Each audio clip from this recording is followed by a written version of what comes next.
Assalamualaikum warahmatullahi wabarakatuh. Kami dari kelompok 1 yang beranggotakan Feni Dwi Amalia, Ifsu Agustina akan mempresentasikan hasil diskusi dari kelompok kami yang berjudul Konsep dan Hakikat Strategi Pembelajaran. Mari kita lihat video berikut ini. Yang pertama, pengertian dari strategi pembelajaran. Strategi berasal dari kata benda dan kata kerja di dalam bahasa Yunani yang berarti suatu pola yang direncanakan dan ditetapkan secara sengaja untuk melakukan kegiatan atau tindakan. Strategi mencakup tujuan kegiatan, siapa yang terlibat dalam kegiatan, isi kegiatan, proses kegiatan, dan sarana penunjang kegiatan. Sedangkan dalam Kamus Besar Bahasa Indonesia, strategi berarti rencana yang cermat mengenai kegiatan mencapai sasaran yang khusus. Secara umum, sering dikemukakan bahwa strategi merupakan suatu teknik yang digunakan untuk mencapai tujuan. Dalam bidang administrasi, strategi diartikan sebagai upaya yang bersifat makro, menyeluruh jangka panjang dan didasarkan atau keputusan hasil penalaran. Kemudian, secara sederhana, istilah dari pembelajaran bermakna sebagai upaya untuk membelajarkan seseorang atau kelompok orang melalui berbagai upaya dan berbagai metode, strategi, dan pendekatan ke arah yang telah direncanakan. Pembelajaran juga diartikan sebagai suatu konsep dari dua dimensi kegiatan yang harus direncanakan dan diaktualisasikan serta diarahkan pada pencapaian tujuan atau penguasaan sejumlah kompetensi dan indikatornya sebagai gambaran hasil belajar.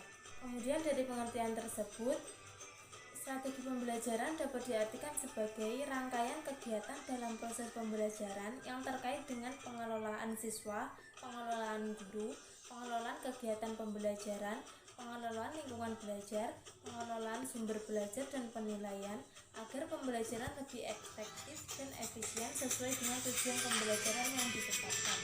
Strategi pembelajaran pada hakikatnya terkait dengan perencanaan atau kebijakan yang dirancang di dalam pengelolaan pembelajaran untuk mencapai tujuan pembelajaran yang diinginkan.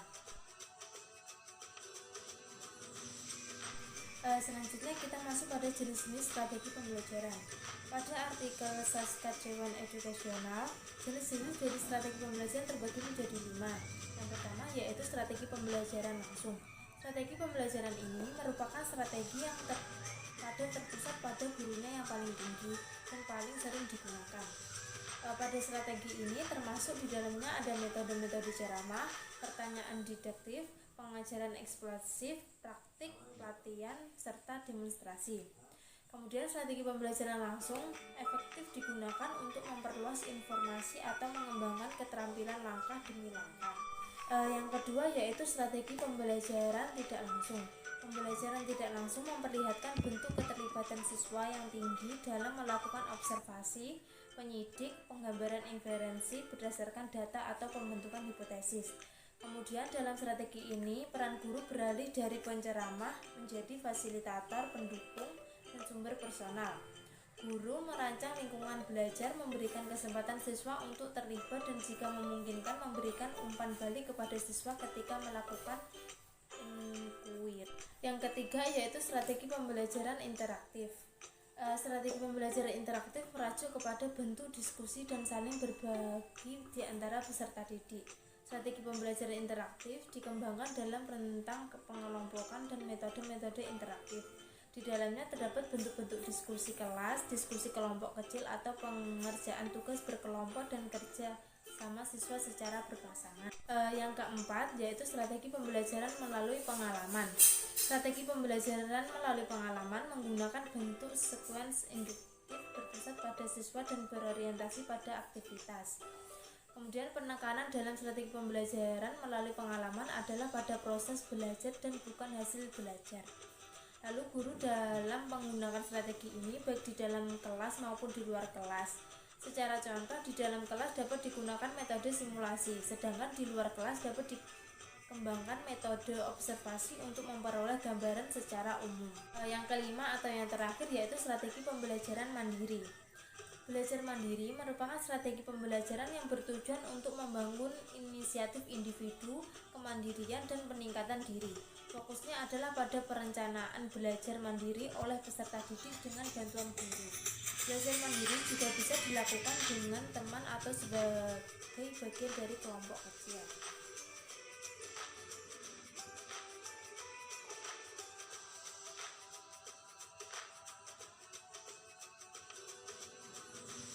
Setiap kegiatan belajar mengajar memiliki sasaran dan tujuan.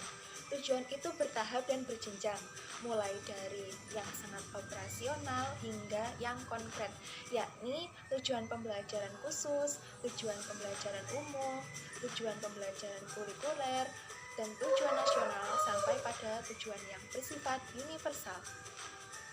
Persepsi guru atau persepsi anak didik mengenai sasaran akhir kegiatan belajar mengajar akan mempengaruhi persepsi mereka terhadap sasaran antara dan sasaran kegiatan. Sasaran itu harus diterjemahkan ke dalam ciri-ciri kepribadian yang didambakan.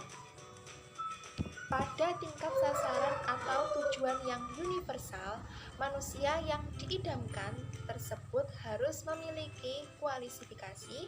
Yang pertama, pengembangan bakat secara optimal. Yang kedua, hubungan antar manusia. Yang ketiga, efisiensi ekonomi. Yang keempat, tanggung jawab selaku warga negara.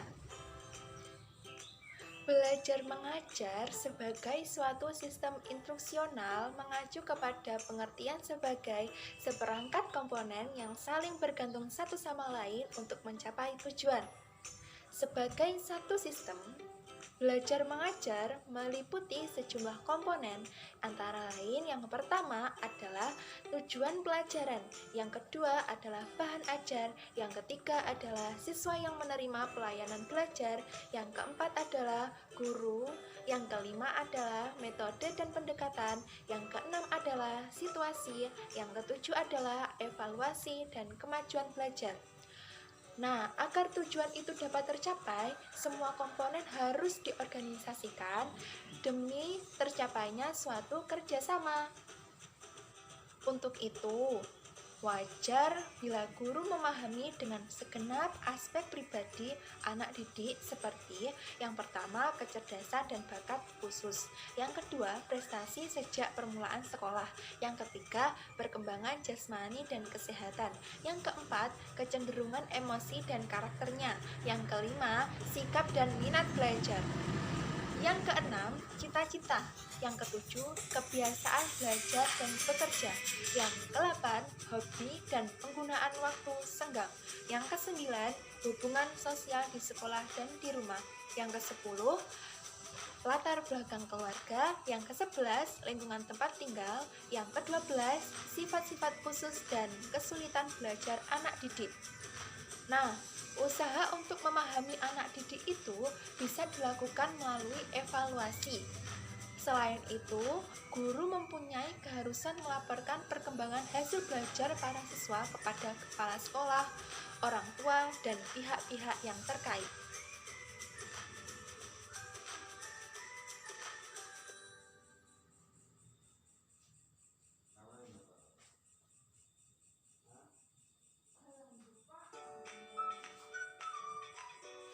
Secara umum, ada 3 pokok tahapan dalam sistem pembelajaran. Yang pertama, tahap permulaan atau pra-instruksional. Yang kedua, tahap pengajaran atau instruksional. Yang ketiga, tahap penilaian dan tahap tidak lanjut. Apabila tahap ini tidak ditempuh salah satu, maka tidak dapat dikatakan telah terjadi proses pengajaran. Yang pertama, tahap pra-instruksional. Tahap ini merupakan tahap yang ditempuh guru pada saat memulai proses belajar dan mengajar. Hal-hal yang dilakukan guru diantaranya yang pertama, guru menanyakan kehadiran siswa dan mencatat siapa saja yang tidak hadir. Yang kedua, bertanya kepada siswa sampai di mana pembahasan pelajaran sebelumnya. Yang ketiga, mengajukan pertanyaan kepada siswa di kelas atau siswa tertentu tentang bahan pelajaran yang sudah diberikan sebelumnya. Yang keempat, memberikan kesempatan kepada siswa untuk bertanya mengenai bahan pelajaran yang belum dikuasai dan pelajaran yang telah dilaksanakan sebelumnya. Yang kelima, mengulang kembali bahan pelajaran yang telah lalu secara singkat tapi mencangkup semua bahan aspek yang telah dibahas sebelumnya. Nah, tujuan tahapan ini adalah mengungkapkan kembali tanggapan siswa terhadap bahan yang telah diterimanya dan menumbuhkan kondisi belajar dalam hubungannya dengan pelajaran hari itu. Yang kedua, tahap instruksional. Tahap kedua adalah tahap pengajaran atau tahap inti, yaitu tahapan yang memberikan bahan pelajaran yang telah disusun guru sebelumnya.